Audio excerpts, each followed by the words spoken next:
mais. E no primeiro encontro que nós tivemos há 5 dias, nós começamos a leitura do livro, cuja cópia vocês recebem hoje. Todos recebem uma cópia do livro. Essa é uma tradução direta do grego. Eu tenho preparado essas nossas reuniões com base numa segunda tradução, que é a tradução do Mas da Gama Cury, cujo livro digamos, a tradução referência no Brasil, mas nós, infelizmente, não conseguimos, não dá para comprar, porque não tem para vender, e mandar fazer um facsímile, solução que nós já fizemos anda caríssimo, assim, então a gente não ia conseguir fazer num preço bom. E os facsímiles pode ser feito, né? Fica igualzinho. Mas como o corte da página é um corte que não coincide com o corte com a economia da folha, etc., vai acabar custando 90, 100 reais um facsímile desse aqui, coisa que fica muito caro, né? Então, a impaciência que nós fizemos foi optar por essa tradução, que também é do grego, do Edson Bini, que é um tradutor vivo, e eu que tenho feito o controle da tradução com as outras duas, tem pouquíssimos pontos assim que possam gerar alguma polêmica. Então a tradução, aliás, a impressão que eu tenho é que o Edson Bini traduziu muito usando como base de comparação esse livro aqui, há muita semelhança, não estou aqui sugerindo nenhuma espécie de plágio, né? Mas há algumas soluções que são parecidas aqui nos dois livros. Olá, tudo bem? Olá, Rubens Sandra. Então, há aqui algumas soluções que são parecidas, tal. Então o jeito como nós trabalhamos aqui é lendo esse livro aqui, acho que vocês todos recebem cópia hoje, e eu controlo a tradução com esse daqui, e na dúvida sempre há uma tradução, embora não seja esse livro aqui, que é onde está o equivalente aqui, no outro volume, são 2 volumes, eu também o controlo com essa edição aqui inglesa, que é uma edição maravilhosa, a obra completa de Aristóteles em 2 volumes. Se o seu inglês é mais ou menos bom, e se você quiser comprar um livro para ler o resto da vida, é esse aqui, tradução do Ross, que é um inglês no século XIX ainda, mas de qualidade extraordinária, maravilhosa, que é sempre o voto de Minerva, né? Quer dizer, quando empatou com os outros dois, eu desempato no Ross. Que aí também, né? Tá bom, né? A gente faz três avaliações, tá bom. Mas não tem pouquíssima situação em que preciso fazer aí um desempate mais solene, porque a tradução que vocês estão recebendo aí é uma tradução muito boa. Então a ideia a metodologia do grupo de leitura, como esse aqui existem outros 7 grupos de leitura, outros 6 ainda grupos de leitura acontecendo ao mesmo tempo, em várias cidades do Brasil, né? E que todos mais ou menos da mesma fórmula, com o mesmo jeito de fazer, em que a gente fundamentalmente lê a obra, uma determinada obra, e debate essa obra aqui entre nós. Além dessa atividade de grupos de leitura, também há uma atividade que eu faço de expedições pelo mundo da cultura, que é patrocinada no Paraná pelo SESI, e vocês também aí recebem, se não tem, a Patrícia tem aí os folhetos do programa Expedições pelo Mundo da Cultura, que acontece em 4 cidades, em São Paulo, Curitiba, Paranavaí e Londrina, que é um outro jeito de fazer, e vocês aí podem pegar depois o folheto com a Patrícia, caso queiram.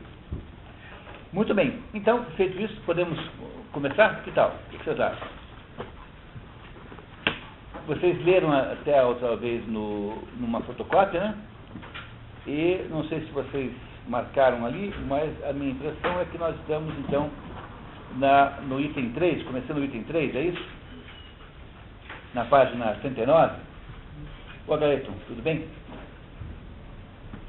Todo mundo localizou?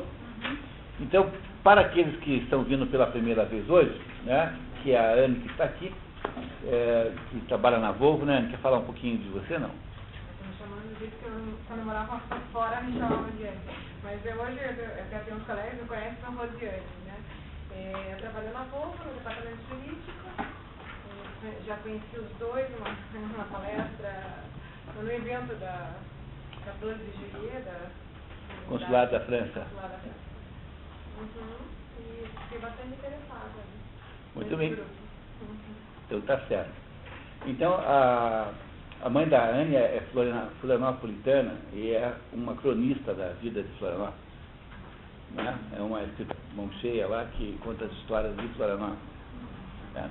Bom, mas então, mais sobretudo para a Anne, né? Porque a pessoa que só a Anne não estava aí na última vez. Então, o Aristóteles escreveu uma obra de natureza moral, que ele chama de natureza prática. Então, Aristóteles diz que há quatro tipos de obra.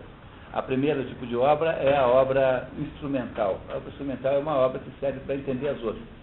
Então, essa obra instrumental de Aristóteles é aquilo que nós chamamos o órgão, que é aquilo que se chamou, ele não chamou assim, mas órgão em grego significa instrumento. É aquele conjunto de obras que servem para instrumentalizar o pensamento, né, na prática. Aristóteles é o inventor da lógica. Quando você faz um silogismo, qualquer silogismo, se os cachorros têm quatro patas, Rex é um cachorro, portanto Rex tem quatro patas, qualquer coisa assim, esse silogismo foi inventado, essa metodologia foi inventada por Aristóteles. Então é impressionantemente grande, tá? É muito grande a quantidade de instrumentos lógicos que nós usamos inconscientemente no mundo moderno, todos eles de autoria de Aristóteles. Então, Aristóteles tem essa obra no âmbito lógico, que é aí o órgão. Há uma obra que ele diz, né? O segundo tipo de obra é a obra especulativa, ou seja, a obra teórica, aquela em que você procura saber as coisas apenas por saber, e que é o que se chamaria de ciência propriamente dita. Né? Porque a ciência tem uma autonomia muito grande sobre as outras coisas. Veja, é só modernamente que se acredita que a ciência possa estar vinculada à tecnologia. Isso nunca foi assim. Durante toda a história da humanidade, a tecnologia sempre foi desvinculada da ciência. Tanto é que os romanos faziam vinho e não tinham a menor ideia que fosse fermentação. Então ninguém esperou para descobrir a fermentação para fazer cerveja de vinho. E a tecnologia sempre esteve desvinculada da ciência. O terceiro tipo de obra, na visão de Aristóteles, é a obra prática, que é a obra moral, ou seja, aquela que ensina você a agir sobre a vida, a se portar no mundo, é a parte mais, digamos, mais concreta da filosofia.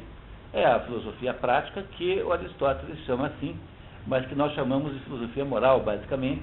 E o quarto tipo de obra é a obra técnica, aquela que permite que você aprenda a fazer alguma coisa. Um livro de jardinagem, por exemplo, que ensina a cuidar lá das magnólias e tal. Então é um livro prático de que Aristóteles não escreveu nenhum. Aristóteles só não escreveu livros nesse ramo. Ele escreveu livros instrumentais, escreveu o órgão, inventou a lógica, escreveu obras especulativas. A maior parte da obra de Aristóteles são obras que procuram descobrir como as coisas são, portanto são obras de natureza científica. Aristóteles é, sobretudo, um autor científico, um biólogo. Se você for pegar as obras de Aristóteles, as que sobraram, 80% é sobre biologia. São descrições de animais, de plantas, como é que funciona, como é que as plantas crescem, como é que não crescem. Então ele é o pai de todas as ciências. Ele inventou a botânica, inventou a zoologia, inventou a biologia, inventou a medicina não, porque a medicina já era alguma coisa que ele trouxe de família. Ele era descendente de um médico, no tempo que a medicina era uma arte de natureza iniciática, que apenas os filhos dos médicos recebiam. Né? Ele era portanto, o pai dele, ele morreu muito cedo, né? O pai morreu cedo, e ele nunca foi um médico na prática, mas ele, de certa maneira, tinha o prestígio de ser filho de um. Mas ele não contribuiu com a medicina, mas contribuiu com o quê? Com a biologia, entendendo como é que funcionam determinados aspectos da vida, né, da biológica, etc. E também escreveu livros de filosofia moral, que é essencialmente 2 livros. O livro chamado A Política, que alguns de vocês tiveram aí, né, a oportunidade de ler comigo inteiro em janeiro, em curso de férias, em 10 noites assim, né, seguidas. E o livro Ética Nicômacos, que é o livro que nós estamos começando a ler desde a quinzena passada, que é o livro de filosofia moral individual. Porque, no entanto, lembrem sempre, que para Aristóteles não há muita diferença. Quer dizer, ele acha que o que preside todas as questões humanas sobre o comportamento humano é o fato, é a lei, de que o homem é um zoon politikon. Zoon politikon, em grego, significa animal social.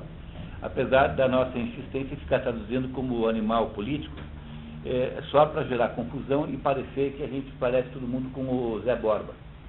Entendeu? Quer dizer, é uma coisa assim inacreditável, que a gente não consiga compreender que zoon politikon é o homem é um animal que vive na polis, vive na cidade. Portanto, ele é um sujeito social. O ser humano, a sociabilidade do ser humano é tão natural quanto as funções fisiológicas, digamos assim. E é por isso que todo o processo de filosofia ética de Aristóteles começa com a política. Nós vimos a política antes da ética, justamente para criar uma referência que ele mesmo estabelece como sendo anterior. Quer dizer, ele acha que é preciso entender, né, que o ser humano individual vem antes do ser social. Quer dizer, a cidade se forma depois que as famílias existem, e, né, então só cuidado, porque aqui é fundamental fazer uma distinção entre o que é prioridade cronológica, o que acontece antes no tempo, e o que é prioridade ontológica, o que acontece antes no sentido. Então, embora a cidade seja posterior no processo, na linha do tempo, ela é, na visão de Aristóteles, o principal assunto da vida humana, que é a vida humana é baseada fundamentalmente nessa ideia de vida social. Portanto, o que se devia, a ação humana deveria ser uma ação voltada para a produção da melhor vida comum possível. E isso gera uma confusão dos diabos, porque o Aristóteles o tempo todo diz que os interesses da cidade, às vezes traduzidos por estados, são maiores do que do indivíduo. E essa maneira de dizer acaba induzindo a confusão de você achar que a gente tem todo mundo que obedeceu o Chaves. Entendeu? O problema é que não esquecer jamais, de nenhuma hipótese, que o Aristóteles, ele pensava a cidade humana na polis grega. A polis grega era uma pequena cidade de 10, 15 mil habitantes. Atenas deve ter tido no seu auge 500 mil, alguma coisa assim. E essas cidades, né, pequeníssimas, dirigidas por um rei, de modo geral, tinha esse nome na Grécia, ela é uma cidade de homogeneidade cultural tão extraordinária, que no teatro grego, em nenhum momento, jamais alguém lançou uma peça, e todo ano cada dramaturgo tinha que lançar 3 para participar daqueles festivais de Dionísio. Todo mundo escrevia 3 peças. Então, era assim, uma peça era outra, era mais o festival de Curitiba, assim, em Atenas, né? Então, tinha teatro o tempo todo. E nunca, jamais alguém apresentou uma peça que os espectadores não tivessem absoluta certeza do que se tratava. Quer dizer, aquelas entidades mitológicas, aquelas histórias, todas eram coletivas. A uniformidade grega é tão grande, que o Werner Jäger escreveu o livro Paideia justamente para demonstrar que foi a poesia homérica, em primeiro lugar, depois o teatro grego. Lá, Cristiane, tudo bem? Tá? A poesia homérica, depois o teatro grego. Faz 5 minutos para fechar isso. Tá. Que foram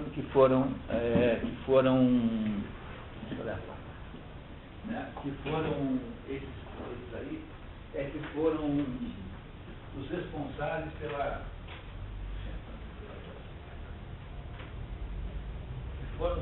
pela construção da mente grega, do homem grego, da civilização grega. E quando a gente fala civilização grega, estamos falando de metade do mundo moderno, porque o mundo europeu, dentro do qual mais ou menos nós estamos inseridos, né, nós somos assim europeus com um pouco de Guarânia, né, mas no fundo nós não parecemos com outras culturas. Então, metade da civilização ocidental é cristã e a outra metade é grega. Então, se você fosse buscar na origem do mundo ocidental o seu DNA, né, fizesse a pesquisa de DNA do mundo ocidental, você encontraria aí mistura de Grécia com cristianismo, porque é isso que nós somos, né? Então, o Aristóteles, então, parte desse pressuposto, e aí começa na Ética Nicômaco. Nicômaco teria sido filho de Aristóteles, embora também o pai dele chamasse assim, e não se sabe exatamente, porque não há dedicatória, né? Então, acha-se que a Ética Nicômaco foi feita por filho. O filho, então, como recomendações para a vida prática. E o Aristóteles começou a debater o assunto conosco aqui na semana passada, na quinzena passada, da seguinte maneira, né? Perguntando, afinal de contas, né, o que qual é o... Primeiro ele começa decretando axiomaticamente, ou seja, partindo de um pressuposto que ele não quer negociar nem debater, que é a ideia de que o ser humano, sempre quando faz alguma coisa, faz visando algum bem. Essa é uma proposição axiomática, quer dizer, é uma afirmação que o Aristóteles acha que se autodemonstra. Não é preciso criar uma justificativa em torno disso. Dizer, ele não faz isso apenas nesse caso, ele faz várias afirmações axiomáticas o tempo todo, entre elas a própria defesa da existência de Deus, que ele nunca chama Deus assim, que ele chama de motor primeiro, porque não é possível que a gente vá até o infinito para buscar quem foi o primeiro que produziu uma ordem tem que parar em alguém. Então é uma conclusão para Aristóteles da existência de Deus, uma conclusão lógica. Então ele parte do pressuposto de que, primeiro, tudo que se faz na vida se faz com visão a um bem. Mesmo quando tem um sujeito maluco que faz uma coisa má. Mesmo nesse caso, continua valendo a ideia de que o ser humano produz sempre as suas ações visando um determinado bem. Até porque você sempre pode achar que o sujeito mau fez uma coisa má porque achou que era boa para ele, né? Não é isso, quer dizer, até por causa disso. E aí, então, se a gente procura algum bem, então tem que saber, afinal de contas, que bem é esse que nós estamos procurando. Então, já que o bem é o objetivo da vida humana, então que bem é esse? Porque aí começam as polêmicas sobre o que pode ser bem. E aí ele já nos ajudou no último encontro a diferenciar os bens intermediários dos finais, mostrando que há bens que são intermediários e há bens que são finais. Então, você, quando compra uma passagem de avião, você não compra uma passagem de avião para andar de avião? De modo geral, não, né? Claro, poderia ser o caso, se fosse assim um avião muito especial, andar de F-15, sei lá o quê. Mas, de modo geral, você compra a passagem de avião porque você quer ir para um outro lugar que não aquele onde você está. Então, no fundo, a passagem de avião não é o bem final, mas é apenas um bem intermediário com o qual você resolve o problema de encontrar a namorada, encontrar os parentes e fazer um curso, enfim, o que for. Tá?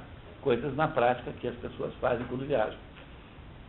Então, o que acontece aí é que os bens finais são mais importantes do que os bens intermediários, e é isso que é mais ou menos por aí que nós paramos quando paramos aqui a leitura no nosso último encontro, que é isso que estamos aí, né? Estamos aí, portanto, na página 39, não é? Em que o Aristóteles, então, agora vai começar a debater melhor esses conceitos todos aí, e vai nos ajudar a entender, então, o que é que ele considera que seja, afinal de contas, o objeto da vida humana.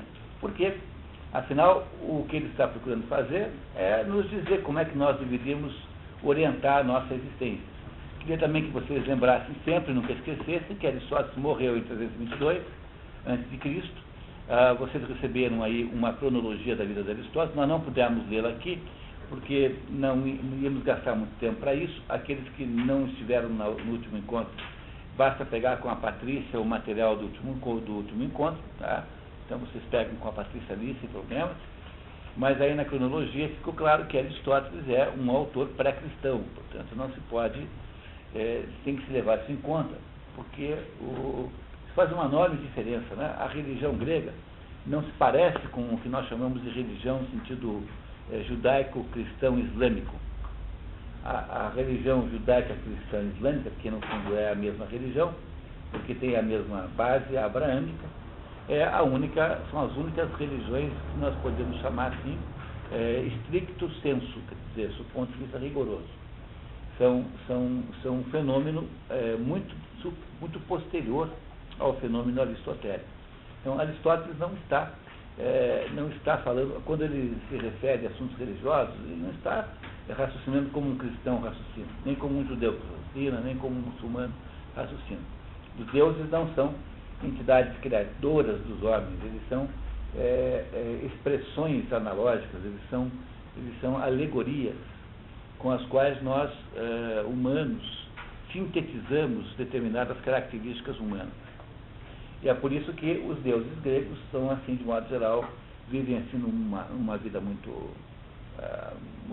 esculhambada, meio como nós, né? O mundo olímpico é um mundo que você, né, proibido para menores de 18 anos.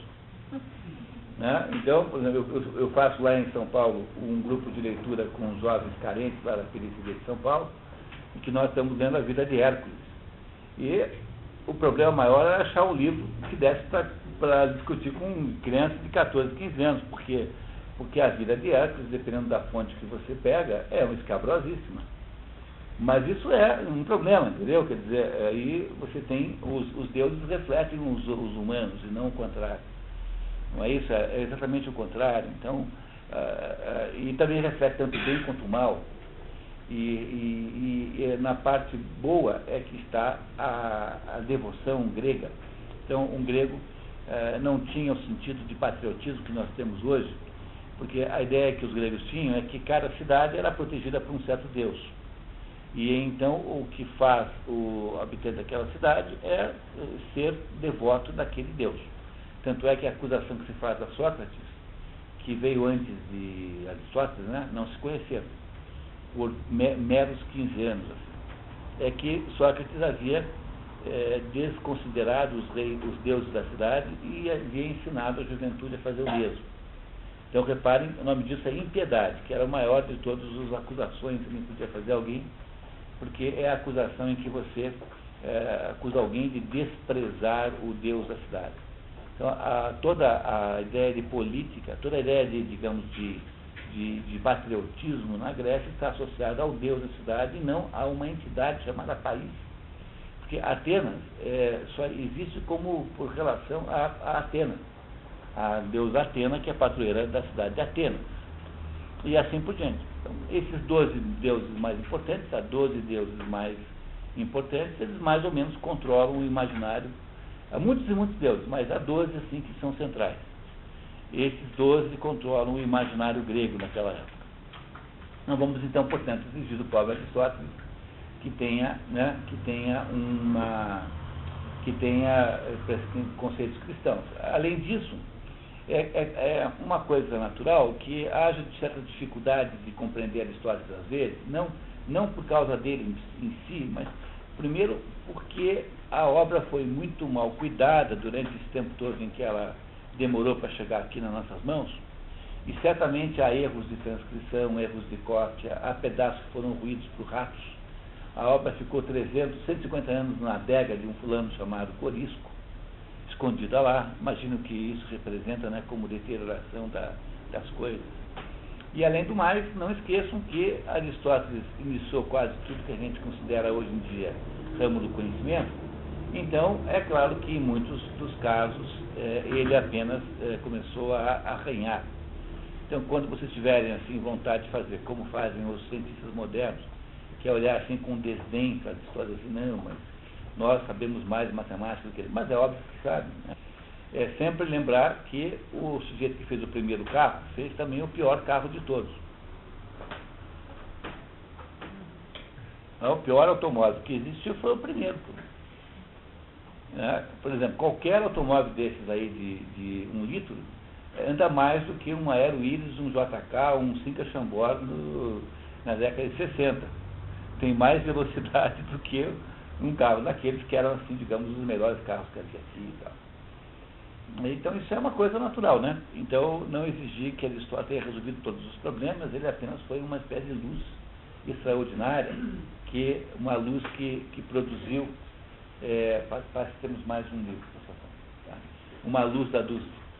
Tá? Temos uma luz que produziu, né, uma produção de uma luz no mundo extraordinária. Então o que eu preciso falar agora é nos ajudar a entender melhor, filosoficamente, os conceitos, né, os conceitos que estão aqui implícitos aqui nessa história. Vamos lá então, pessoal? Então tá chegando agora a Roseli e a Carmen para completar o nosso grupo. Tá certo. Então, o número 3. Quem gostaria de começar a ler? Voluntário para ler o item 3. Sandra, pode ler então. Nossa discussão dessa ciência se mostrará adequada se atingir o grau de precisão pertinente ao tema. Não é de se esperar uma idêntica exatidão de forma indiscriminada em todas as questões da filosofia, assim como em todos os produtos das artes e ofícios. Ele está começando a dizer o seguinte, que ele vai discutir o tema, mas discutir um tema faz-se com um grau de precisão variável. É mais ou menos assim, quando você pega um pistão de um motor à explosão, a esfericidade daquilo é extremamente alta, quer dizer, a tolerância a uma esfericidade imperfeita é mínima, porque aquilo tem um atrito imenso, né, com os anéis, né, por meio dos anéis. Então você não pode fazer uma coisa que seja imperfeita. Mas quando você pega a construção civil, uma vez alguém me falou que a tolerância da construção civil é 5 centímetros. Você faz uma parede, ela pode ter 5 centímetros a mais ou a menos. 5 centímetros é uma enormidade, né? Pensa bem o que é isso aqui, 5 centímetros para você fazer uma parede é muita diferença. O arquiteto me disse que em construção civil não se achava muito estranho quando você erra por 5 centímetros. Então aí você vê a diferença que há de precisão, necessidade de precisão numa coisa e na outra. É isso que ele está contando para nós aqui. Os assuntos estudados pela ciência política são nobres e justos, mas essas concepções envolvem muita diversidade de opinião e incerteza, de modo a se acreditar por vezes que não passam de meras convenções a serem desprovidas de efetiva existência na natureza das coisas. O engraçado é que os outros dois tradutores preferiram falar assim: os nobres e justos assuntos estudados pela ciência política. Há uma pequena diferença, tá?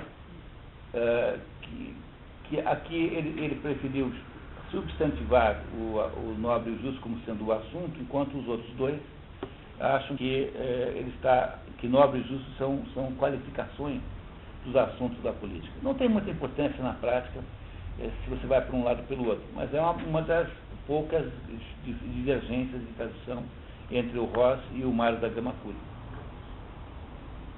Uma semelhante incerteza cerca a concepção do bem, porque ocorre a miúde de coisas boas sem efeitos nocivos. Não é de hoje que as pessoas são arruinadas pela riqueza. Em muitos casos, vidas humanas têm sido ceifadas pela coragem. Então, ele está dizendo que o que é bom, o que é ruim, é um negócio difícil de saber, porque às vezes a riqueza é a razão da sua desgraça e às vezes a coragem também. Né? O sujeito é corajoso demais, às vezes morre por causa disso. Então, essas coisas também podem ter, o bem pode estar presente ou não. Ele está, no fundo, analisando. Olá, Carmen. Passamos os 2 vídeos. A Carmen para conseguir, por favor.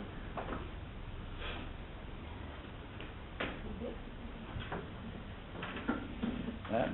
Então, o que ele está dizendo é que isso que parece bom nem sempre é tão bom quanto parece. Como preferir. Tá.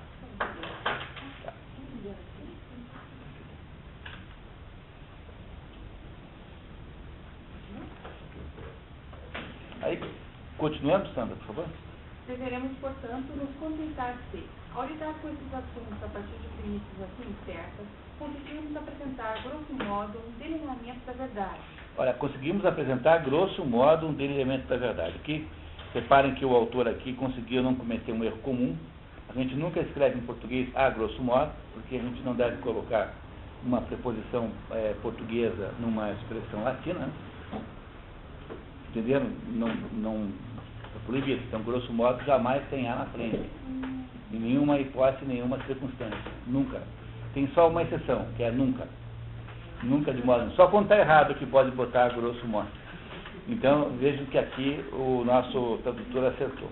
Então, no fundo, ele não está procurando uma precisão. Isso é uma coisa interessante vindo de Aristóteles, né? Porque Aristóteles era um cientista. E na hora que Aristóteles está nos dizendo que uma certa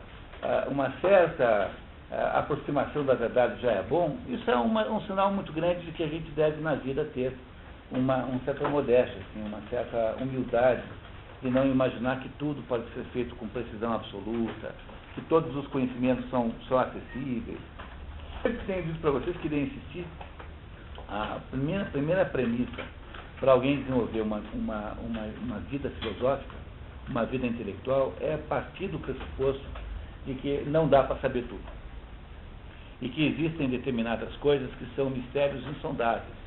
E que nós não saberemos nem mesmo no juízo final. Porque se soubéssemos todas as coisas, nós seríamos iguais a Deus. Como isso não é possível, seria uma autocontradição, porque facilmente a gente se comprova que nós não somos deuses, né? Então, não podemos conhecer tudo. E haverá sempre para o ser humano áreas de mistério insondável, insolúvel, grandes abismos de coisas desconhecidas que nunca seremos capazes de saber.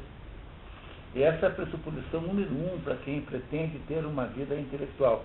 Porque se você não tem essa pressuposição, o que acontece é que você vira um desses pernósticos acadêmicos que tem lá um modelinho qualquer, marxista, psicoanalítico, sei lá o que for, e que ficam pegando todo mundo e fazendo caber naquilo. Pô, entendeu? Então, tudo que acontece no mundo, né, por que o Destaque errou a rua? Ah, certamente tem alguma coisa a ver com a mãe dele.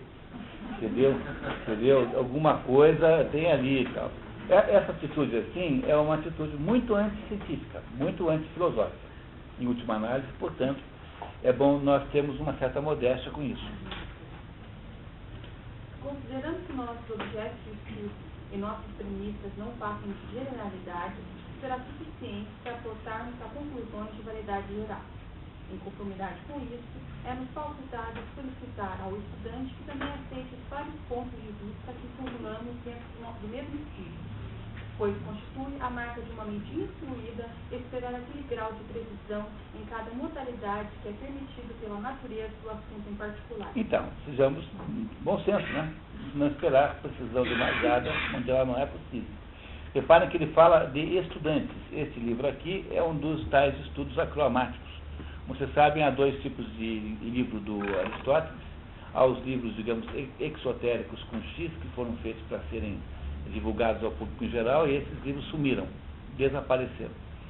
Eles sobrou só o Convite à Filosofia, que no Brasil, aliás, já foi traduzido, e eu acho que não tem mais nada. E a Constituição de Atenas, só. E os outros são todos livros esotéricos com S, feitos para dentro, né? Ou acroamáticos. O que significa isso? São livros que nasceram de anotações dos seus alunos. Então, o professor dava de manhã uma aula para os alunos, era uma aula sem debate. O Aristóteles ficava lá na frente dos alunos e fazia uma espécie de palestra. Até hoje faz assim, por exemplo, na França, as aulas magnas nas Sorbonne são feitas assim. À tarde, o Aristóteles abria a porta do liceu e aí entrava quem quisesse do povo e fazia então uma aula dialogada com ele, um debate filosófico. Então, essa obra aqui é uma obra feita na manhã, quer dizer, o que está aqui é uma obra que não foi editada para o público. Então, foram alunos que anotaram a obra de Aristóteles e foram aos pouquinhos dando uma edição caseira, assim como anotações de aula. Pois não, Cláudio? Acroamático. Acroamático. Né? Essas são as notas que se dava para essa aula da manhã. Tá? O mais fácil, esotérico com S de manhã, exotérico com X à tarde. Exotérico com X, X para fora, né? E esotérico com S para dentro. Então, para dentro é iniciático. Não que o Aristóteles tivesse qualquer espécie de conteúdo iniciático, como é o conteúdo pitagórico, como é o conteúdo teosofista, enfim, o que for, mas era iniciático no sentido de que pertencia aos alunos que já haviam passado por um processo anterior de preparação para ouvir aquelas coisas. Por isso é que parecerá sempre anotações de aula. Então, haverá determinados pontos que parecerão obscuros, haverá outros pontos em que há uma certa contradição. Por exemplo, ele promete, tal coisa, mas não tem tal coisa, que ele pretendia fazer, mas não fez. Uma aula é muito tumultuada, né? É assim, né? Outro que é assim o tempo todo é o Mário Ferreira dos Santos, que fica o tempo todo dizendo, no meu livro tal, você encontra essa explicação, mas no livro tal não existe. Não tem o livro tal. Às vezes acontece. É igualmente implausível aplicar conclusões meramente prováveis de um matemático e exigir demonstrações rigorosas de um orador. Um grau de precisão, e ambos é diferente, né? Todo indivíduo julga corretamente os assuntos com os quais está familiarizado e conhece, sendo deles muito.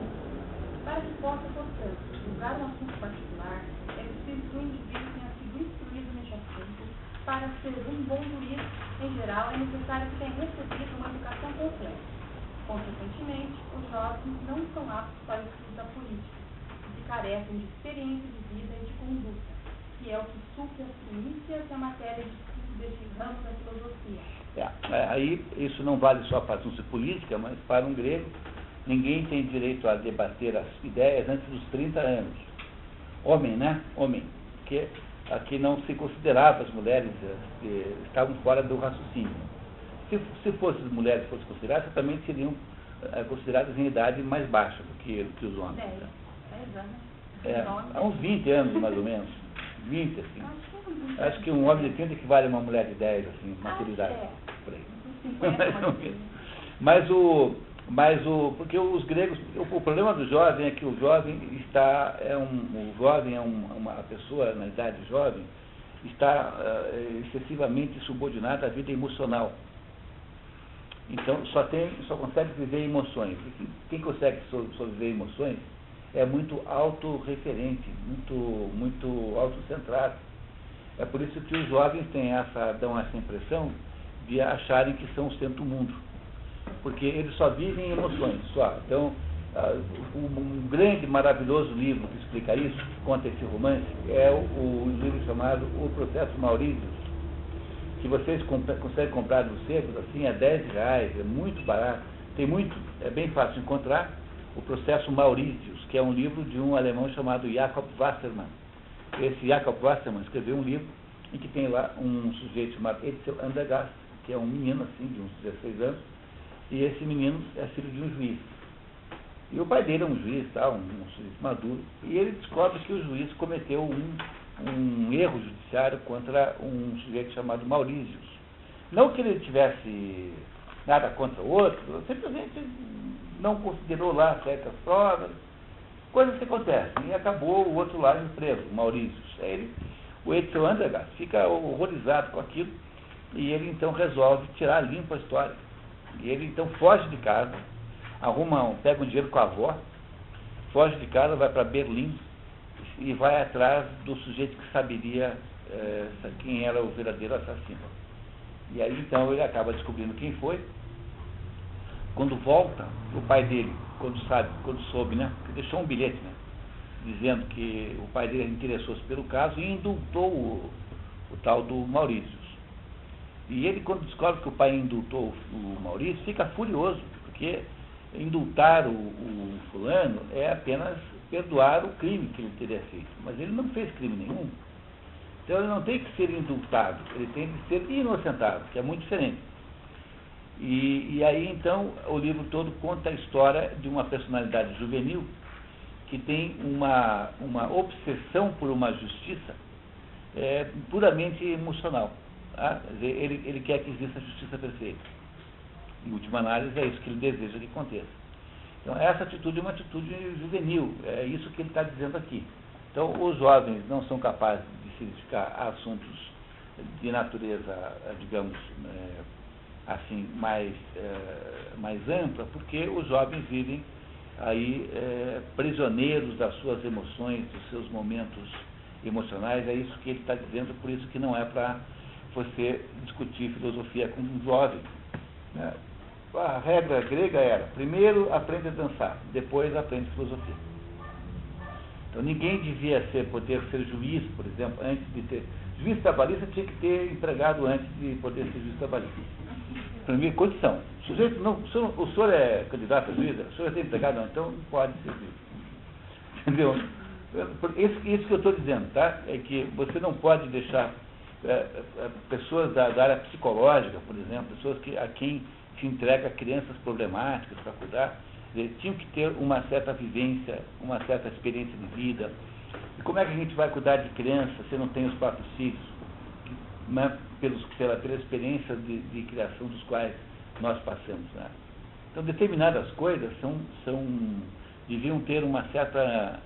Como é que eu vou discutir filosofia, a origem e o fim das coisas, se você não tem ideia da diferença que tem entre um cheque e uma duplicata? Tudo isso é muito difícil, né? Porque a vida prática, a gente não deve ensinar filosofia para criança, como se quer fazer hoje, porque antes de poder ter o pensamento especulativo, que é o pensamento filosófico, o cidadão tem que ter o pensamento positivo, quer dizer, ele tem que entender as coisas concretamente, arrumar emprego, casar, namorar, essas coisas, tá? Pegar o ônibus, entendeu? Arrumar uma prestação, essas coisas concretas da vida. É claro que sempre há as exceções dos gênios, né? Então, né, os gênios são naturais, né? Agora, o que se ensina nas escolas não é filosofia, né? Aqui no Brasil? É curso de formação de petista. É isso que se ensina nas escolas aqui. Filosofia na escola é uma maneira de você fazer o quê? A juventude hitlerista do PT. O que é o tal dos caras pintadas? São a juventude hitlerista do PT. Aquela massa de gente emotiva, essa gente que ele está dizendo aqui. Gente no auge dos seus hormônios e das suas emoções, que você diz assim, ó, vamos então matar os padeiros. E eles vão lá e matam os padeiros. Todo processo revolucionário precisa de uma juventude agressiva, que é a juventude hitlerista do PT, e essa coisa de cara pintada, o que é isso? Agora temos que fazer caras pintadas em maior quantidade, então vamos ensinar a filosofia no segundo grau. Outro dia eu falei com um professor de filosofia, um discurso bom, eu falei, se ensina a história da filosofia, se ensina a reflexão, Então, a reflexão que eles propõem, eu não conheço esse caso, né?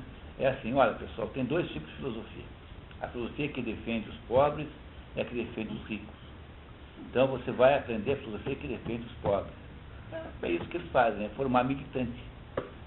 Gente disposta, né, a agredir os outros. Acho que nem os nossos professores de filosofia sabem. Todos eles só sabem isso, porque a escola de filosofia só ensina isso. Então, tirando aquele outro, quando ainda tinha no Brasil, ainda havia uma densidade cultural no seminário, então eu me lembro que eu estudei filosofia aqui na Federal, né? Não terminei o curso, mas estudei o curso Física Zero. Então tinha lá o Paridreia, né? E que dava aula de filosofia de verdade. E havia lá o outro Frei, como era o nome do outro Frei? Havia lá dois padres que eram assim velhos professores, sabiam latim, sabiam grego, e que davam aula de filosofia. E eram mal vistos pelos outros porque eram reacionários, porque estavam ensinando Aristóteles, quando na verdade era para ensinar Marx. E de lá para cá, na medida em que essas pessoas foram morrendo, você constituía o curso de filosofia baseados apenas em determinados autores da moda, modernos, todos eles inconsistentes. Então, é um desastre esse negócio de filosofia no segundo grau, né? Tá? Mas, enfim. Continuamos, Sandra, por favor. Você parou nas paixões. Além do que, eles são conduzidos por suas paixões, de modo que o cidadão sem um propósito, ou proveito por quanto a finalidade da existência é a ação, e não o conhecimento. E não faz diferença alguma se são jovens em anos ou se é uma questão de imaturidade. O Niemeyer, por exemplo, está ali no mesmo caso. Entendeu? Entendeu? Mesmo tendo 90 anos. A lacuna não tem cunho cronológico. O problema é que suas vidas e as várias metas destas são norteadas pelo passional, pois para tais indivíduos, seu conhecimento, como para os indivíduos faltos de autocontrole, é inútil. Entretanto, para aqueles que por desejos e ações, através do sentido racional, o conhecimento dessas matérias poderá ser sumamente valioso. Tudo que os gregos apostam é na ideia de que há um determinado grau de maturidade que é a maturidade do spoldaios. Spoldaios com S mudo na frente. Spoldaios em grego significa homem maduro. No fundo é esse homem maduro, que é alguém que tem assim, uma certa idade, que não se deixa dominar pelas paixões, que tem uma certa temperança, que tem uma capacidade de analisar as coisas com justiça, que é esse o sujeito que deve lidar com os assuntos intelectuais. O Spoldaios. Spoldaios em grego significa homem maduro. Essa expressão Spoldaios é homem maduro. Então o que ele está dizendo é que a gente não deve se meter, deixar os jovens cuidarem desse assunto. Porque o rapaz, né? Rapaz é a mesma palavra de rapace. Rapace é a origem da rapina. A rapina, aves de rapina. Rapaz é a mesma origem. Quer dizer, as pessoas jovens são potencialmente malfeitoras e não benfeitoras do conjunto. É preciso, portanto, exige-se uma certa maturidade na vida para lidar com isso. Que isso baixe a dica de introdução contra o estudante do assunto, ao espírito no qual nossas conclusões devem ser recepcionadas e ao objetivo que estabelecemos diante de nós. Retomando, digamos, que posto que toda ação de conhecer e toda intenção deliberada são dirigidas à concepção de algum bem... Lembra, isso é um axioma, tá? Isso, ele não provou, ele apenas parte do pressuposto que isso é verdade. Um axioma é uma verdade que se autocomprova. Não é isso? Por exemplo, A igual a A. Como é que você não precisa nem demonstrar isso? Isso é axiomaticamente verdadeiro. Digamos, autodemonstrável. Então ele está dizendo assim, olha, tudo que se faz é para um bem. É isso que ele está voltando aqui. Examinemos o que podemos declararmos como sendo a meta da política, ou seja, qual o mais elevado entre todos os bens cuja obtenção pode ser realizada pela ação. Política no sentido de administração da polis, né? Da cidade, da comunidade. Lembrando sempre que ele não está falando do Brasil, está falando lá daquela cidadezinha grega com 10 mil pessoas que têm o mesmo imaginário, né? Que pensam igual, que têm a mesma formação mental. Verbalmente, é-nos possível quase afirmar que a maioria esmagadora da espécie humana está de acordo no que tange a isso, pois tanto a multidão quanto as pessoas refinadas a eles se referem como a felicidade e identificam o viver bem ou o dar-se bem como ser feliz. Quer ler a nota, por favor, está ali embaixo? Eudaimonia, um daqueles termos... Felicidade é a tradução de eudaimonia. Tá? Eu é bonito e daimos é espírito. Então, o demônio vem dessa palavra. No sentido grego, o demônio não tem o sentido satânico que tem hoje, moderno. Tanto é que o Sócrates sempre dizia que toda vez que ele ia tomar determinada decisão, uma voz falava com ele que era o demônio familiar. Como que é, no fundo, uma analogia para falar em consciência moral, né? Mas o demônio não é, para um grego, uma coisa má. Então, o demônio é um espírito bom. Isso demônio é uma espécie de espírito, mas demônio é uma palavra difícil de traduzir, porque ela tem uma porção de conotações simultâneas assim. Então, ela é felicidade, mas é felicidade no sentido não exatamente igual ao que nós chamamos de felicidade. Então, é uma das dificuldades de tradução aqui de compreensão desse livro, é essa palavrinha eudaimonia, que é uma palavrinha de difícil tradução, porque é muito ampla, né? Muito ampla. Eudaimonia, um daqueles termos gregos difíceis na tradução, porque o conceito é mais abrangente do que o nosso. Eudaimonia engloba também as ideias correlatas de bem-estar e prosperidade. Importante ressaltar que para Aristóteles não se trata de um estado passivo de sentimento, mas de uma forma de atividade. Mas o que consiste a felicidade é uma matéria polêmica, e o que entende por ela a multidão não corresponde ao entendimento do sábio e sua variação. Então, se todo mundo concorda que, digamos, o objetivo maior de todos é a felicidade, não há nenhuma concordância do que seja isso. Então, o que é felicidade? Tá? Então, é isso que ele vai agora tentar nos levar a entender. O que ele está fazendo aqui é tipicamente a abordagem filosófica. A abordagem filosófica é a abordagem que permite que você discuta qualquer assunto, mesmo assuntos que você não entende. Porque, como ela é uma abordagem de prospecção, né, geológica, ela vai abrindo as palavras e vai entrando em contato com elas, né, vai tentando encontrar, e ela tem um poder assim de conseguir conversar inteligentemente sobre as coisas. Então, esse é o método filosófico que Aristóteles criou e que vai ser mais ou menos o método da filosofia a partir daí. Porque os três filósofos gregos criaram as três metodologias básicas filosóficas. Sócrates cria a dialética, que é a ideia da contraposição crítica, né, de dizer o contrário para ver se funciona. Platão cria a ideia da hierarquia dos conceitos, que os conceitos estão hierarquizados, e Aristóteles cria a ideia da análise, ou seja, da quebrar o assunto em pedaços para ver o que tem lá dentro. Esses três aí, se vocês repararem bem, são as três metodologias para as quais você estuda. Então, se você quiser aprender a estudar, você tem que aprender um pouquinho dessas três metodologias. Eu estou preparando um curso, talvez eu devo fazer aqui, chamado Iniciação à Vida Intelectual. É um curso de aprender técnicas de estudo de verdade, né? Estudar de verdade, né? Não fazer essa coisa aí de natureza formal que a escola faz. Esse final de semana eu descobri bem qual é a diferença que tem entre o ensino e a educação. É a mesma diferença que tem entre a polícia e o detetive particular. A polícia tem a obrigação, mas quem tem a competência para descobrir o autor do crime é o detetive particular.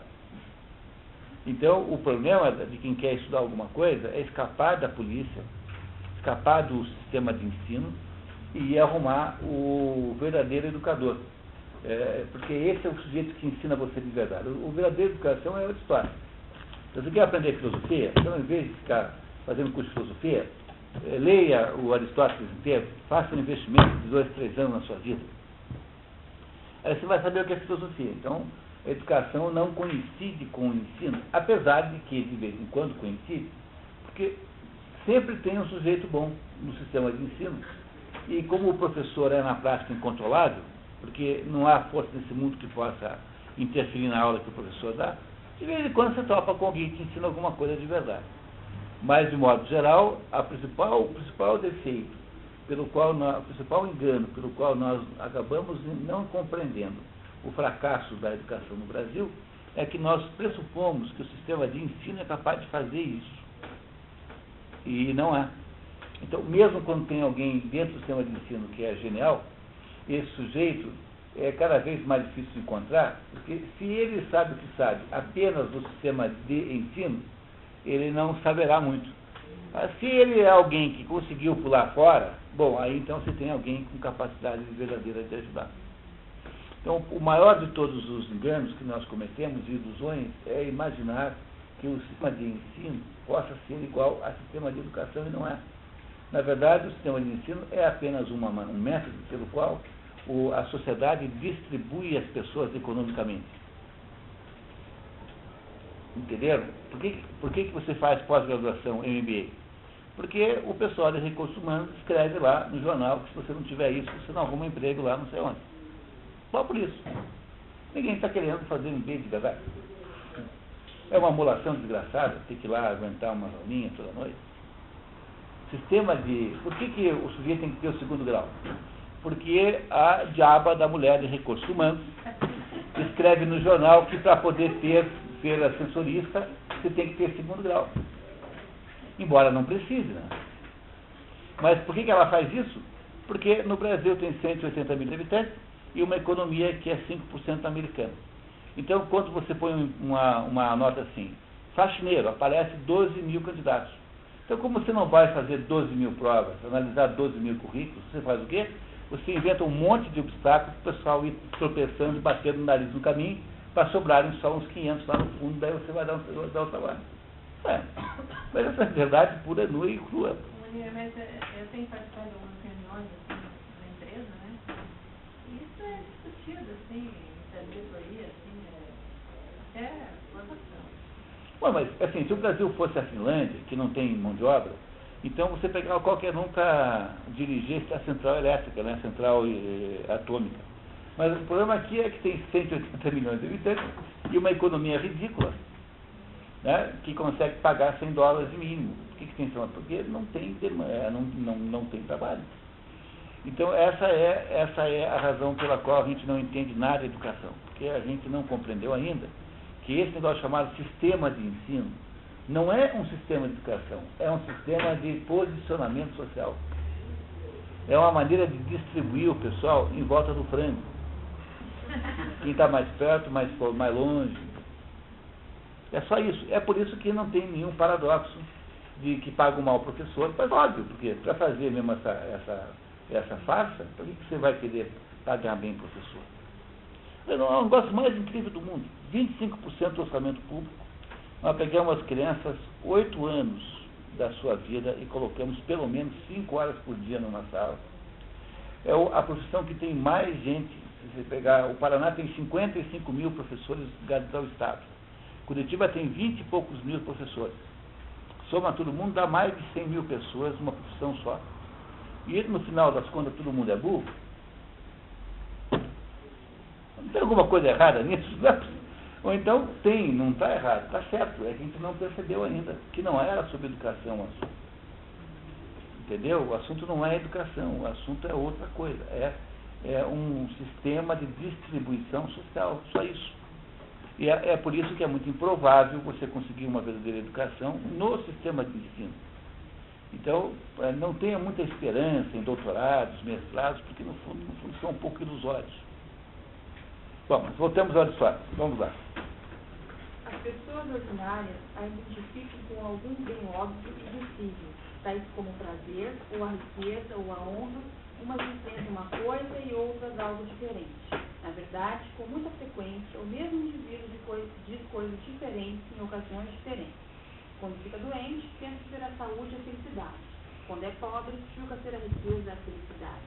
Em outras oportunidades, sentindo-se conscientes de sua própria ignorância, os indivíduos comuns admiram aqueles que propõem algo grandioso que ultrapassa a compreensão deles e tem sido sustentado por alguns pensadores. Pode vir embaixo, por favor. Isto é, Platão, seus seguidores e sucessores, que além das muitas coisas boas que mencionamos, há um outro bem, que é bom em si mesmo, que se coloca em relação a todos aqueles bens como a causa de serem bons. Então aqui, esse trecho aqui é interessantíssimo, porque o Platão foi professor de Aristóteles. Aristóteles ficou 20 anos no liceu, na academia platônica. Quando Platão estava muito mal, à morte, ele passou a academia de direção para o Espeusipo, que era sobrinho dele. E esse Espeusipo é um sujeito medíocre. Como é a vida do Hércules, né, daquele outro programa que eu estou fazendo lá em São Paulo, também é assim, porque o Hércules é filho de Zeus, com a Alcmene, que é uma moça muito bonita. Como a Hera, mulher de Hércules, não ficou muito enciumada, porque afinal de contas o sujeito só pensava em pular cerca o dia inteiro, o Zeus só faz isso, né? Então essa Alcmene resolveu fazer um truque para sabotar o Hércules. O Hércules é um sujeito que nasce sabotado pela mulher de Zeus, que não tem nada a ver com ele, a Hera. E basicamente é assim, o Zeus chega, quando estava assim para nascer o menino, Hércules, num jantar ele toma um pouco de vinho, aí levanta e faz uma bravata no seguinte: queria comunicar a todos aqui que o próximo filho, o próximo criança da linhagem de Perseu, porque o pai humano de Hércules era descendente de Perseu. O pai humano, né? O primeiro criança que nascer aqui vai ser a criança mais poderosa do mundo e irá me suceder. Era o Hércules. Só que aí a Hera, curiosa ouvindo aquela conversa, porque ela não sabia desse filho, né? Ela logo percebeu que era filho do marido, porque ela conhecia o marido que tinha, né? Aí ela com a Hade, que é a deusa da discórdia, chega do lado da confusão e fala assim: como é que nós fazemos? Cochicham as duas? E aí então o que faz a confusão? Ela vai lá e consegue segurar o nascimento do Hércules e acelerar o nascimento de uma outra criança que também era da linhagem de Perseu, sem que o Hércules percebesse, sem que os Zeus percebessem, de modo que na prática quem nasceu foi o outro e não ele. E o outro ficou então com todo esse poder, E aí, então, eu disse para as crianças, né, para aqueles adolescentes, mas o que significa isso? É porque essas histórias aqui são para explicar a nossa vida, né?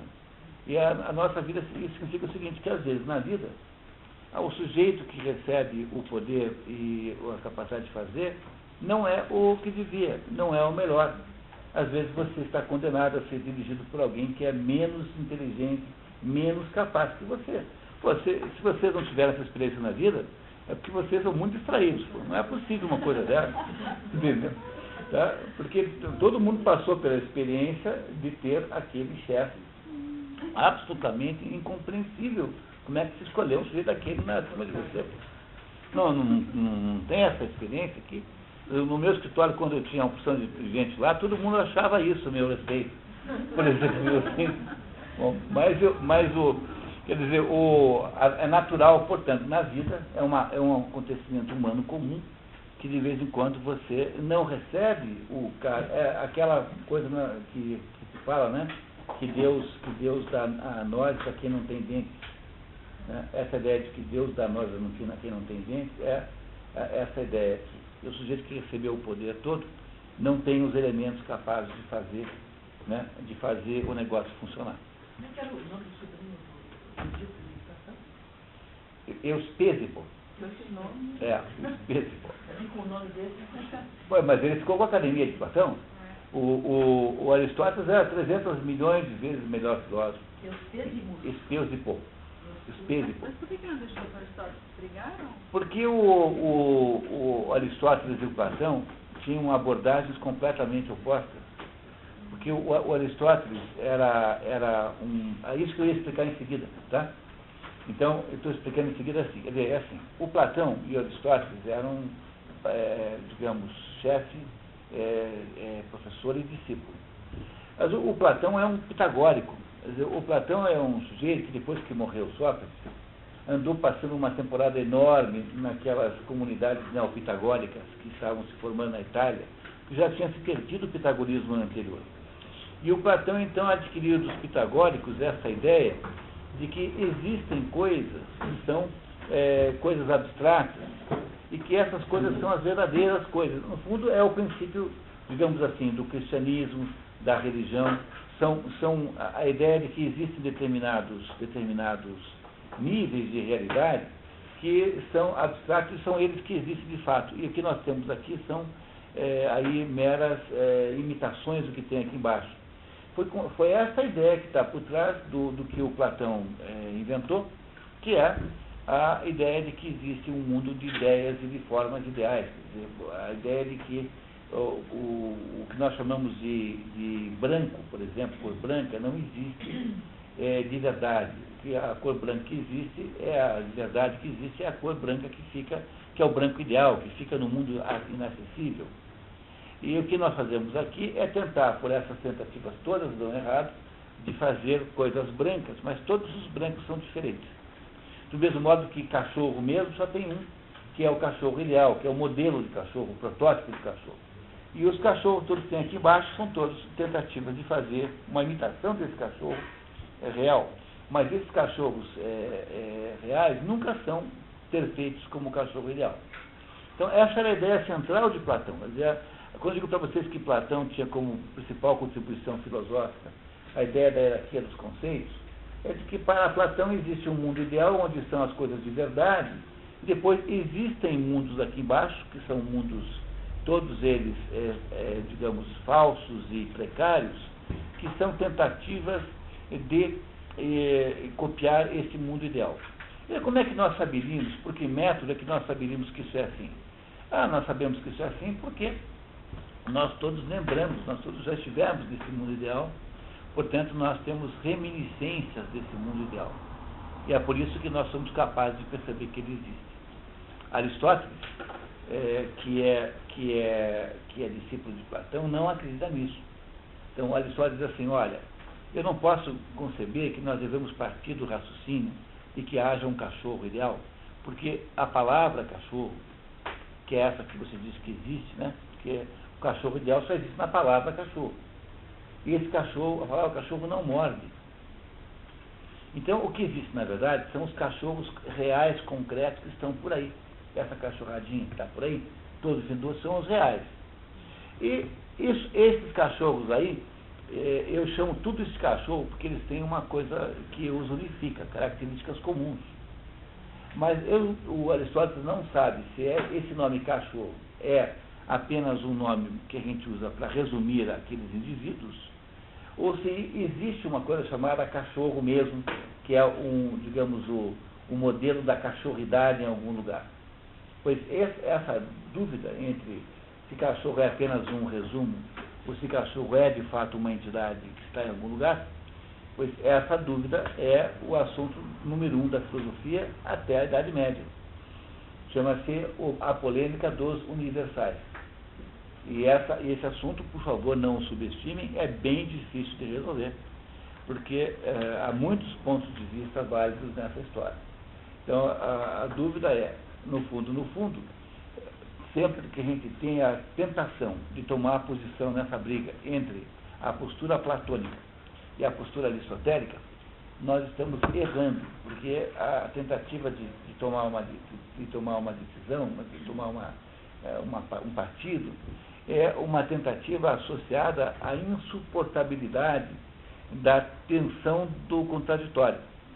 Quer dizer, como a gente não suporta o contraditório, então a gente tenta resolvê-lo. Mas a verdade pura e crua é que os dois estão cobertos de razão. Porque, de fato, nós existimos individualmente, como pessoas, mas, por outro lado, alguma coisa nos unifica. Nós pertencemos a uma coisa chamada humanidade também, ao mesmo tempo em que nós existimos como indivíduos. Então, a verdade é que a gente existe ao mesmo tempo como indivíduo e como espécie. O cachorro, ao mesmo tempo, existe como indivíduo e como espécie. Um pedaço de granito existe como indivíduo e como espécie. Essas duas coisas existem ao mesmo tempo. E aí você vai aprendendo por aí uma coisa fundamental sobre o raciocínio filosófico, é que não há modo de você entender qualquer coisa em filosofia que não seja por meio da gestão dessas tensões, dessas aparentes contradições, desses becos sem saída. Porque tudo na vida humana é assim. Então, aceitar que isso é assim é um grau de amadurecimento enorme que você passa a ter na vida. Porque imaginar que tudo possa ser, digamos, fácil e óbvio e completamente indiscutível é olhar para as coisas de um modo um pouco precário. Assim. Nós não vamos conseguir ir muito longe com uma atitude dessa. É isso que o Aristóteles agora vai debater. Ele vai fazer agora uma crítica ao seu mestre, ao Platão, porque o Platão diz assim, olha, o bem mesmo, na verdade, o bem que existe é um bem escondido lá em algum lugar. Ele vai dizer assim, não, mas esse bem que está em algum lugar não é um bem com o qual os homens possam operar na prática. Então, o bem que nós podemos perseguir aqui na nossa investigação sobre o que fazer, que bem que eu persigo? É o bem factível, humanamente factível. Também é preciso vocês lembrarem que, nesse ponto aí, existe uma contradição extraordinária com relação às próprias questões da vida humana. Porque se você for platônico demais, o sujeito que é excessivamente platônico, ele vai chegar à seguinte conclusão. Eu não vou fazer o bem por causa do seguinte, porque como o bem é um negócio que está sempre longe da perfeição, o bem que eu sou capaz de fazer sempre está longe da perfeição, esse bem, então, não pode ser alcançado. Então, eu aproveito e não faço nenhum, porque me parece ser incompreensível, impossível fazer alguma coisa. Pois, essa atitude é extremamente errada, no fundo, é uma ideia diabólica, que tem a pessoa que diz assim, não, olha, eu não vou ter filhos não, porque nesse mundo maluco, não vou botar filhos no mundo. Pois é a mesma atitude, você espera que haja um dia um mundo perfeito, para você ter um filho nesse mundo, mas se o mundo perfeito não existe, então você tem a obrigação de ter um filho dentro das imperfeições do mundo, se você, obviamente, puder, né? Porque não é obrigação ter filhos, mas dentro de um contexto, digamos, conjugal, onde não há impossibilidades maiores, quer dizer, não há nenhuma razão para você não ter um filho, só porque o mundo é imperfeito.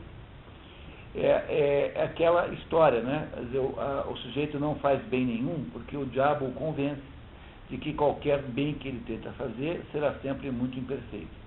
E é com isso, com essa imobilidade na qual você se põe em seguida, é que nasce a sua incapacidade de exercitar o seu destino humano. Nós somos obrigados a fazer o nosso melhor, mas não o perfeito. Então é isso que Aristóteles vai contar para Platão agora. Claro que ele está se referindo ao seu mestre com todos os cuidados, para não parecer assim, digamos, ingrato, né? Mas ele, nessa altura aqui, há uma absoluta separação entre os dois, aparente, né? Porque no fundo, os dois têm razão. Tanto aqui eu sou platônico, segunda, quarta e sexta, aristotélico, terça, quinta e sábado. Né? Entendeu? Então é isso que ele vai dizer agora. Olha como vai ser interessante. Talvez seja uma tarefa um tanto indiscutível a examinar todas as distintas opiniões defendidas a respeito. Será suficiente examinar aquelas que são mais largamente predominantes ou que pareçam conter alguma razão a seu favor. E não devemos desconsiderar a distinção entre argumentos que partem de primeiros princípios e os que conduzem aos primeiros princípios. Tom Arthur, o conceito contido neste vocábulo, abarca os nossos conceitos encerrados nas palavras origem e fundamento, que são acepções do domínio da metafísica, que é o presente contexto. Na política, arquê tem outros significados, quais sejam autoridade, poder, governo. Bom, então isso para entender é muito fácil. É assim, Platão acha que as coisas funcionam assim. Daqueles princípios ideais que estão no mundo transcendente, aquilo vem para o mundo real concreto aqui embaixo. E Aristóteles acha que é o contrário, que nós partimos das coisas que existem aqui e vamos fazendo resumos dessas coisas até chegar a conceitos genéricos. Entenderam? É por isso que disse, de modo geral, que o Platão é o autor da dedução, que a filosofia platônica é dedutiva, se deduz do geral para o particular, enquanto a filosofia aristotélica é indutiva, ela vai do particular para o geral. Os dois métodos funcionam e são ambos úteis. É claro que nem sempre na mesma situação, né? Platão que tinha bebido as cavernas, né? O O mito da caverna, né, que está na República, é a ideia de que esse mundo das ideias, esse mundo oculto, só pode ser acessível àquele sujeito que consiga fugir do mundo das sombras. E nós vivemos aqui no mundo das sombras. Estamos todos amarrados contra uma parede, atrás de nós há uma fogueira, e entre nós e a fogueira passam então as pessoas, os animais, enfim, e tudo que nós vemos é o reflexo da fogueira na parede. Então nós não sabemos nada, a não ser, quem sabe alguma coisa? Aquele sujeito que é o filósofo, que se libertou daquilo, saiu da caverna e foi ver como as coisas eram de fato. Então o Platão diz que esses conceitos ideais só podem ser acessíveis aos filósofos, como ele, por exemplo. Essa é a abordagem platônica de cima para baixo, ou seja, do ideal para o particular, do geral para o particular, enquanto que o Aristóteles faz o contrário. Então, o que ele está dizendo aqui é que, no fundo, existem esses dois métodos. Né? É isso que ele está querendo mostrar aqui. Era acertada por parte de Platão a prática de suscitar essa questão e indagar se o correto pressentimento era partir dos ou conduzir aos primeiros princípios. Como uma corrida se pode correr do juízo rumo ao extremo da pista ou ao contrário. Ora, não há dúvida de que é apropriado partir do conhecido. O conhecido, porém, encerra dois significados, nomeadamente, aquilo que é conhecido para nós, que é uma coisa, e aquilo que é cognoscível em si mesmo, que é outra coisa. Talvez, então, para nós, em todo caso, seja apropriado partir daquilo que é conhecido para nós, razão pela qual, a fim de ser um bom estudante do correto, Calon é conjuntammente reto, belo, bom, nobre, admirável em dose, por vezes diferenciados em função do contexto. Os outros tradutores preferiram nobre em vez de reto, correto, traduzindo por nobre. Aqui, Aristóteles parece privilegiar a nossa ideia de reto e correto. Essa é uma pressuposição do tradutor, né? Talvez então para nós, em todo caso, seja apropriado partir daquilo que é conhecido para nós, razão pelo qual, a fim de ser um bom estudante do correto e do justo, e, em suma, dos tópicos da política em geral, o estudante se veja forçado a ter sido treinado nessas práticas visto que o ponto de partida, ou o primeiro princípio, é o fato de uma coisa assim ser, uma vez que seja claro ao estudante, não haverá para ele a necessidade adicional de saber por que é assim. Ele está defendendo a sua própria filosofia, quer dizer, partimos das coisas tais como elas estão ali concretas, e vamos raciocinar a partir delas, e não fazer como Platão quer, o contrário. Então, em vez de nós inventarmos alguma coisa abstrata, vamos partir das coisas concretas reais que estão em torno de nós.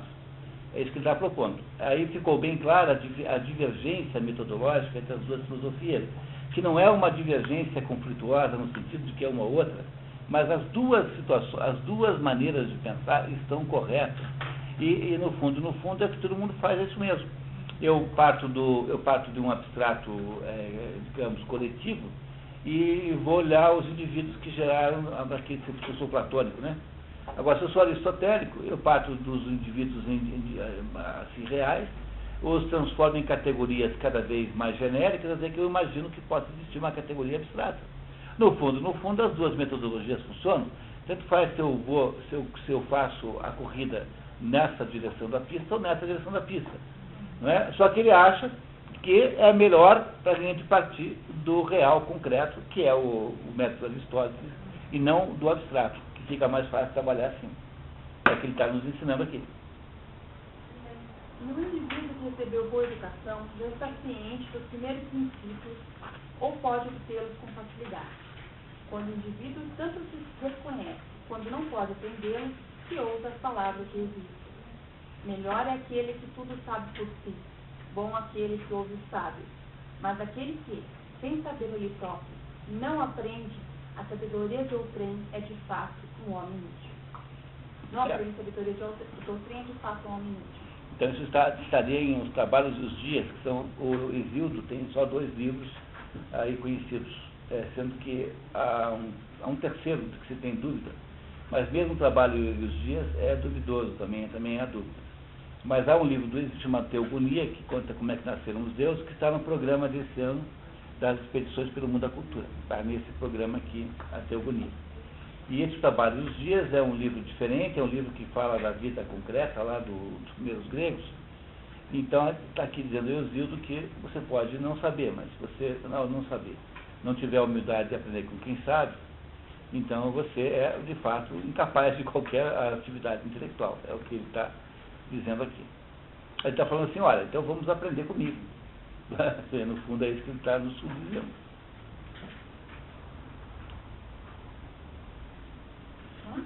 Mais um pouquinho? Vamos lá. Mas continuemos a partir do ponto de nossa digressão. A julgar pelas vidas dos seres humanos, as concepções mais ou menos dotadas de racionalidade do bem ou da felicidade que parece predominar entre eles são as que se seguem. Por um lado, os homens em geral, os mais vulgares, identificam o bem com o prazer e, em conformidade com isso, se satisfazem com a vida do gozo, pois há 3 tipos de vidas que particularmente se destacam. Ideia já presente no pensamento pitagórico. Aquela que acabou de ser indicada, que é do gozo, a vida da política, e, em terceiro lugar, a vida da especulação. Especulação aqui é no sentido de reflexão intelectual, né? Então, reparem que o que ele está falando aí, o que ele está descrevendo, são as 3 castas superiores. Então, são as 3 castas superiores do conjunto das 4 castas hindus, que muitos de vocês já conhecem o conceito, né? Para os hindus, a primeira casta mais alta é a casta bramânica, que é a casta da especulação, ou seja, para um grego, né? Para um filósofo como Aristóteles, ele está falando do filósofo, mas é, no fundo, a mesma coisa, né? Como natureza da casta. Em seguida, a casta que ele chama de política, que para os hindus é a casta dos guerreiros, portanto, dos governantes. E a terceira casta é a casta do gozo, ou seja, é a casta do empresário, é a casta dos valores materiais. Então, tem aí as 3 castas hindus, só falta a 4ª, que não tem, porque para um grego, a 4ª casta é o escravo, e o escravo é uma espécie de não-pessoa, assim, né? Alguém que pertence ao mobiliário da casa.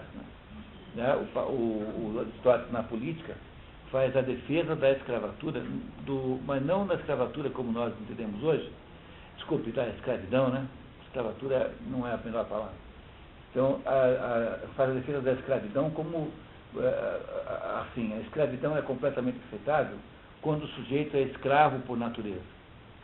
Então, o que é ser escravo por natureza? Ele não é cruel, ele tem toda uma metodologia, mas o sujeito que é escravo por natureza é aquela pessoa que não é capaz de tomar conta da própria vida.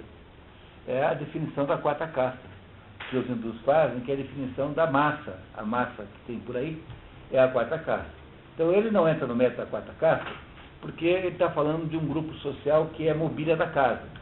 O Aristóteles não defende a escravidão em qualquer circunstância. Por exemplo, a escravidão forçada, aquela em que você transforma o vencido em escravo, ele acha a maior ignomínia do mundo.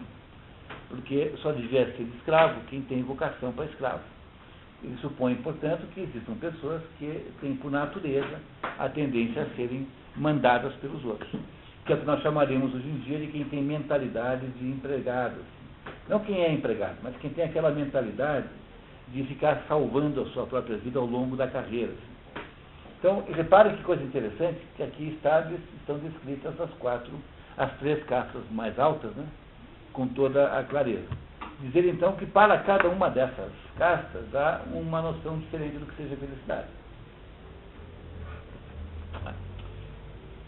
O geral da espécie humana se revela, assim como sendo inteiramente vil, definindo uma vida que é somente apropriada ao gado, embora tenha alguma razão do seu ponto de vista, porque muitas pessoas de alta posição compartilham com os sentimentos de Sardanápolo.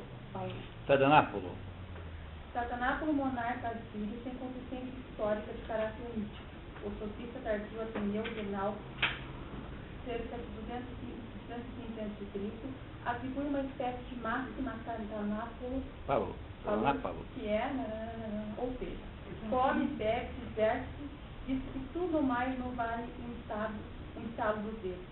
Ele atribui também o trecho de um desabafo que assim finaliza. Quer dizer, eu tenho que comer e ainda os furtosos atos de ultraje e amor carnal que realizei e experimentei ao passo que minha riqueza se fez.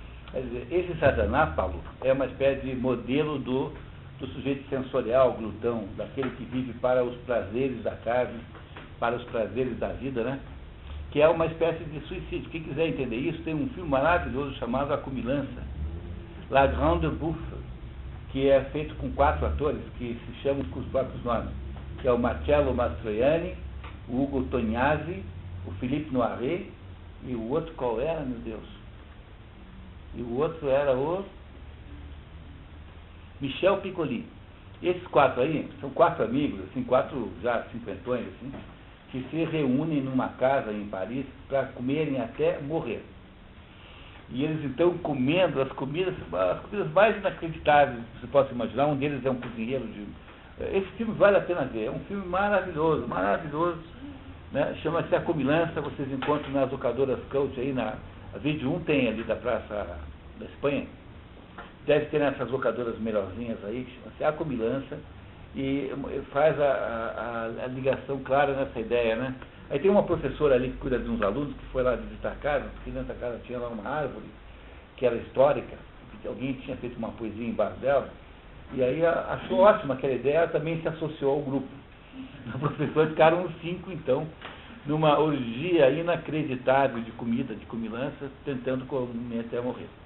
Então, ele está dizendo que a maior parte das pessoas humanas tem essa visão de vida, que é a visão das castas baixas. Essa é a visão, quando você analisa lá o Abraham Maslow, a Andréa, que está aqui, fez um trabalho maravilhoso no curso de especialização dela, mostrando que a teoria do Abraham Maslow é para essa gente, basicamente, que está aí nessa casta, nesse grupo. E não é uma descrição da condição humana, não é uma descrição da natureza humana, mas é uma descrição até imperfeita, mas com alguma verossimilhança de como se comporta a maioria das pessoas, que aqui ele chama de gado. Agora, é engraçado que tanto outros 2 tradutores chamaram de animais, e não de gado. Não deixa de estar errado, gado, porque, afinal, está usando aqui uma figura de linguagem. Mas ele está dizendo que o primeiro tipo de gente que tem no mundo, as pessoas mais básicas, digamos assim, são aquelas que se comportam como esse tirano aqui, assírio, que achava assim que você só leva da vida aquilo que você se divertiu. Portanto, vamos pedir mais uma rodada de chopp, né? antes que eu esqueça, né? Então, muito bem. Pessoas refinadas, por outro lado, tanto quanto homens de ação, pensam que o bem é a honra, pois pode-se dizer ser essa a finalidade da vida da política. Os outros tradutores estão chamando de pessoas mais qualificadas e não de refinadas. Acho que é melhor falar em mais qualificado, né? Me parece mais adequado. Mas a honra, afinal, é figura demasiado superficial para ser o bem pelo qual buscarmos, uma vez que parece ela depender mais daqueles que a conferem do que daquele ao que é conferida. Então a honra, né?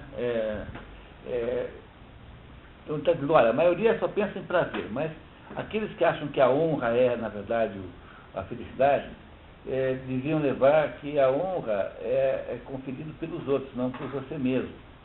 E se você for pensar bem, né? Quer dizer, pensa bem, né? O ocupante, por exemplo, do cargo público de alto padrão, por exemplo, os ministros. Dá para imaginar gente mais furreca e mais vira-lata do que essa? O Manteiga não sabe fazer conta. Né? Para começar por aí, né? Quer dizer, o nível ministerial é de uma baixaria, de um nível baixo, humano, intelectual, filosófico, de dar medo. Portanto, ser ministro não é mais uma coisa que se diga assim, não, se foi ministro, porque julgado entre os seus pares, ele tinha mais competência que os outros. O sujeito é ministro porque o partido deve um favor ao outro partido, então é esse aí que escolheram porque é o sujeito que tinha mais chantagem, tinha mais poder de chantagear, e pronto. Que honra há numa coisa dessa, né? Quer dizer, que honra há, afinal, que valor há numa coisa como essa? É o que ele está dizendo, que honra não é necessariamente felicidade, porque ela pode não ser bem atribuída. Aqui no caso do Brasil, né, o Aristóteles diz aqui que a depender mais daqueles que o conferem. Então quem conferiu essa honra para aqueles ministros, acho que estão ainda pior ainda do que eles. Pois é, quer dizer, é aquela história do Groucho Marx, né? Eu jamais entraria para um clube que me aceitasse como sócio. Entendeu? Porque pode ter clube pior do que esse. Quer dizer, se o clube me aceitou como sócio, deve ter algum problema grave. Né? Entendeu? É essa história, quer dizer, você não é uma coisa mais ou menos assim. Ora, sentimos, por assim dizer, instintivamente que o bem deva ser algo próprio ao seu possuidor e difícil de ser dele suprimido. Ademais, o que motiva os homens a buscar a honra parece ser o assegurar a si mesmo seu próprio mérito. Ao menos, procuram ser honrados por homens de discernimento e por pessoas que o conhecem, ou seja, desejam ser honrados no terreno da virtude, do que se evidencia consequentemente que em todos os casos, segundo o parecer dos homens de ação, a virtude é um bem maior do que a honra, podendo-se, talvez, em conformidade com isso, supor ser a virtude aquilo em que alguém é o melhor ou mais excelente. Muitos tradutores e linguistas preferem, assim, o substantivo excelente, inclusive em função da enorme variação semântica sofrida pelo termo virtude a partir da instauração da civilização latina. Em lugar da honra, a finalidade da vida política. Virtude em grego é arete, A-R-E-T-E. E essa palavra arete é uma das palavras mais difíceis de traduzir também, porque ela significa virtude, mas virtude num sentido extremamente diferente do que nós aqui entendemos de modo geral. Virtude é a melhor tradução para isso, a excelência. Tá? A excelência. Então você diz assim, olha, como a honra pode ser dada por alguém que não sabe o que é honra e, portanto, você não será honrado por isso, então talvez seja a excelência, ou seja, aquilo que não depende dos outros, que depende só de você, que seja, de fato, o que gera felicidade. Estão entendendo o que está fazendo? Ele está tentando fazer conosco um passeio para entender o que é a felicidade. Né? O que é, afinal de contas, felicidade. Eudaimonia. O que é isso? Né? Então ele está tentando entender o que é essa palavra, porque ele está até agora defendendo que se nós fazemos tudo em função de algum fim, então que fim é esse? E parece que a felicidade, eudaimonia, seja o fim. Mas o que é isso? Tá? Então ele está primeiro dizendo, olha, não são os prazeres, mas também não são as honras, porque as honras vão e vêm. Você era ministro hoje, amanhã você está em desgraça, virou o Mares Guia, virou não sei quem, você virou lá o Dirceu, como é que chamava o homem lá? Não? Não, eu estou falando do outro lado, aquele... Será um trocadilho com o nome dele, não lembro mais agora. Quer dizer, você vai do alto, vai do céu para o inferno em 2 minutos. Né? Então, essas coisas aí do mundo aí, material e político não são, talvez, a maneira de você obter felicidade, porque é muito precário. Então, talvez a felicidade seja alguma coisa mais associada à excelência da pessoa. É isso que ele está tentando ver se é. Vamos ver se ele consegue nos dizer mais alguma coisa sobre isso. Mas, mesmo a virtude, se submetida a exame, se revela demasiadamente incompleta para ser-se bem, uma vez que parece possível possuí-la durante o sono, ou durante a vida inteira, sem pô-la em prática, e também ao homem virtuoso padecer as maiores misérias e infortúnios, sendo que ninguém consideraria que quem vivesse uma vida de misérias fosse feliz, a menos que insistisse em pagar o preço da manutenção de um paratóxico. Mas é desnecessário investigarmos esse assunto, isso que foi suficientemente abordado nas discussões ordinárias. As discussões originárias, onde foi abordado, são os tais dos livros esotéricos com X, que não existem. Porque se perderam, não é? Entendeu? Se perderam. Não que ele tenha prometido em falso. Então está dizendo o seguinte, olha, mas a virtude também, será que gera felicidade? O sujeito que é virtuoso, mas acontece com ele toda a desgraça do mundo, será que isso é felicidade? Dá para chamar uma pessoa assim de feliz? Então ele talvez está desconfiado que a arete também não seja também a fórmula da felicidade. É isso que ele está tentando debater conosco. Afinal de contas, o que é ser feliz? Essa é quase a ideia central do livro. Portanto, esse primeiro capítulo aqui é o mais complicado deles, é o mais que vai nos custar um pouquinho mais para ler, depois fica mais rápido. Paremos um pouquinho, pessoal, tomamos um café? Tá, topa? Então tá.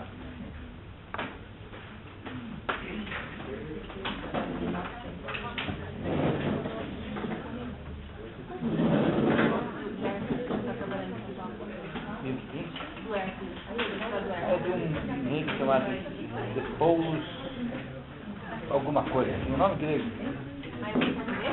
Sim, claro. Outro trabalho?